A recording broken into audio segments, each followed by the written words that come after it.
लाहौर में crime control की कोशिशों के बावजूद नकाबपोश डाकुओं ने माह रमज़ान में भी वारदातों का आगाज़ कर दिया।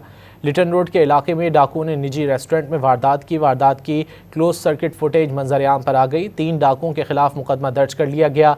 FIR के मुताबिक फास्ट फूड रेस्टोरेंट में डकैती के दौरान डाकू शहरियों से लूटमार करते और उन्हें डराते धमकाते रहे।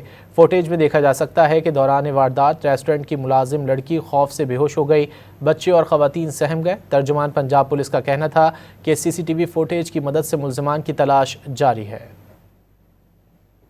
लाहौर में क्राइम कंट्रोल की कोशिशों के बावजूद नकाबपोश डाकुओं ने माह रमज़ान में भी वारदातों का आगाज़ कर दिया। लिटन रोड के इलाके में डाकुओं ने निजी रेस्टोरेंट में वारदात की क्लोज सर्किट फुटेज मंजर-ए-आम पर आ गई। 3 डाकुओं के खिलाफ मुकदमा दर्ज कर लिया गया। FIR के मुताबिक फास्ट फूड रेस्टोरेंट में डकैती के दौरान डाकू शहरियों से लूटमार करते और उन्हें डराते धमकाते रहे। फुटेज में देखा जा सकता है कि दौरान वारदात रेस्टोरेंट की मुलाजिम लड़की खौफ से बेहोश हो गई। बच्चे और ख़वातीन सहम गए। तर्जुमान पंजाब पुलिस का कहना था कि CCTV फुटेज की मदद से मुल्ज़िमान की तलाश जारी है।